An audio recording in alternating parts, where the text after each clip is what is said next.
called special military operation in Ukraine. And they said this after months of aggression and intimidation. But I will call it what it is.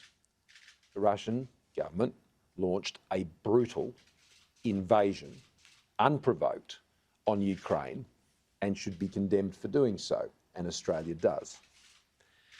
Together with the international community, we are banding together in strong terms to condemn these outrageous acts in the strongest possible terms.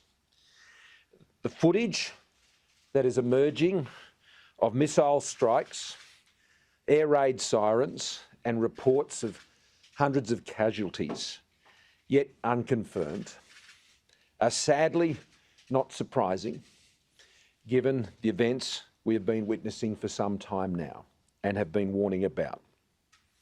But even as these events continue to take place, we do call on the Russian government to withdraw and return Ukraine to a peaceful situation. We denounce what are unilateral hostile actions in Ukraine. Russia is flagrantly breaching international law and the UN Charter. Russia has chosen war.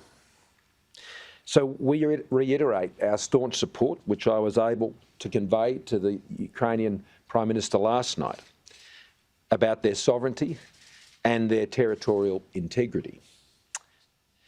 These acts are of great concern, I think, to Australians right across the country, but particularly the just over 40,000 Australians of Ukrainian descent.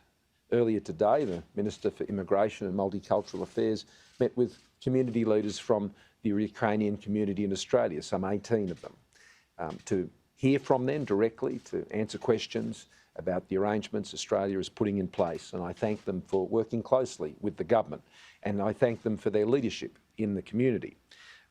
As I said this morning also, I want to send a particular message to Australians of Russian descent.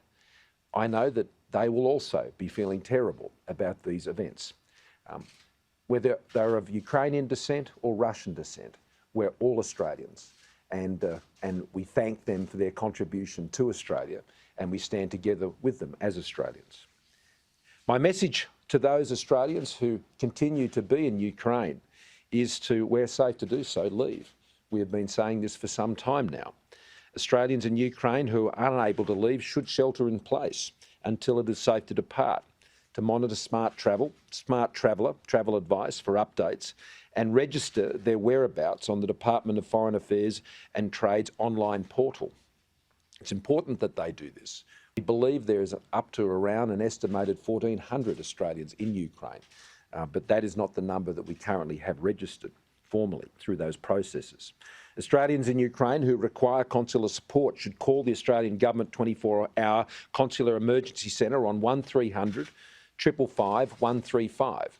That number again, 1300 555 135, or here in Australia on +61 2 6261 3305 if you're outside of Australia.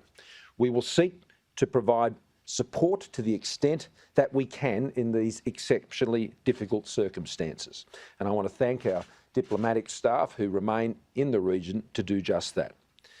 Before Russia took these deplorable steps, Australia had already imposed autonomous sanctions against Russia, targeting both individuals and entities for undermining Ukraine's sovereignty and territorial integrity. And today, we have continued to go further, acting with our close partners, the United States, the United Kingdom, Japan, Canada, those in Europe, and NATO, in condemning Russia's actions. Yesterday, I announced sanctions and travel bans on 8 members of Russia's Security Council. They will come into effect at midnight this evening. This council bears responsibility for the current phase of the invasion, including President Putin's declaration regarding Donetsk and Luhansk. I've also announced financial sanctions, which mean Australian individuals and entities cannot do business with 5 Russian banks, and this was in addition to restrictions on Australians investing in the State Development Bank, VEB. We are now progressing the second phase of those financial sanctions. The Acting Minister of Foreign Affairs, Senator Birmingham, has completed the process of applying sanctions to an additional 25 persons. This includes army commanders, deputy defence ministers and Russian mercenaries who have been responsible for the unprovoked and unacceptable aggression, and 4 entities involved in the development and sale of military technology and weapons. We are now moving to place restrictions on Australians investing in a further 4 financial institutions. There will be further waves of sanctions as we identify those responsible for these egregious acts, including, as I discussed this afternoon with the Department of Foreign Affairs and Trade, moving on around over 300 members of the Russian Parliament. We must ensure there is a cost for this violent, unacceptable and egregious behaviour. There must be a cost. As I said today, we've firmly believed that because of the actions of Russia over many months to prepare for this, that it was unlikely that they would change course. But there always must be a cost for such reprehensible violence and in the way this is being done in Ukraine as we speak. The government is also engaging with our partners and businesses to make sure we are mitigating risks to critical supply chains, and we will continue to work closely with Australian business to manage those risks. In briefings received this afternoon, we have still no evidence of any state-sanctioned cyber attacks on Australian assets here, but I thank the corporate community for the preparations that they've been undertaking and working with the Australian Cyber Security Centre to prepare themselves. I want to assure you that Australia stands ready to support internationally coordinated action to respond to any price or supply shocks in energy markets. But right now, our thoughts are very much with those in Ukraine, those who are enduring a terrible invasion as the bombs fall and the shelling continues and the bullets are fired as special forces from Russia are moving towards Kiev and tanks are rolling in all around their borders.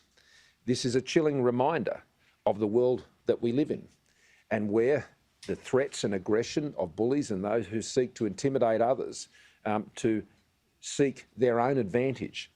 This is a reality. It is a reality of this world, which means that like-minded countries, those who believe in a world that favours freedom, need to stand together and need to ensure we have the proper defences and security arrangements to keep our own people safe. And this is why Australia has always taken such a strong stand. Right now we are very concerned about all the people of Ukraine, and we pray for their safety, but we also know that they are suffering a terrible ordeal at the hands of a terrible aggressor. Happy to take some questions. Prime Minister, realistically, will these extra sanctions have any impact? And will you consider doing what members of the Ukrainian diaspora is asking, which is supplying military arms to the country? The latter is not something that the Australian government has been requested, working with our military partners in the region, and we work closely with NATO and their members states. What we are doing is working with them in other ways, which I cannot go into a lot of detail about. Sanctions of the order that I have outlined matter. They do have an impact on those individuals, particularly when they're done in concert with other countries like those I have mentioned. And that's why I think it's important that all countries engage in these sanctions against these individuals. It sends a very clear message. You sanction, support, benefit from this type of violence, then you will be isolated, you will be targeted, your assets will be frozen, you will not be able to go about your life freely, you will be tracked down, and you will have your livelihoods completely disrupted in the same way that they are seeking to disrupt the lives of others. So I have a very strong view that the sanctions do matter, should be undertaken, and we will continue to press forward with them under the laws that our government put in place to enable us to do just this very thing. You mentioned military technical assistance previously. Now that we've seen the invasion, what will that look like, and do we have a possibility of, while not sending troops, engaging in some sort of military support to Ukraine? We are involved with our partners in these types of activities, but it wouldn't be appropriate for me to go into detail. To Australia. Have you spoken with him since these developments, and do you plan to expand? There are no plans on the latter. Even in moments of terrible conflicts such as this, it is important to maintain channels of communication. That has been the conventional way these things have been dealt with in the past. And it's appropriate for him to have been brought in to speak to the Secretary of DFAT, and that has taken place, and that dialogue will continue there. But you can be in no doubt about the very stern messages that have been sent to the ambassador on behalf of the Australian government. Will you seek to speak to? Sorry. I just had one. Are you worried that China is going to use this massive instability to launch any action in the Indo-Pacific? No, I think it's important to separate these issues, and I want to make that point in particular to Australians.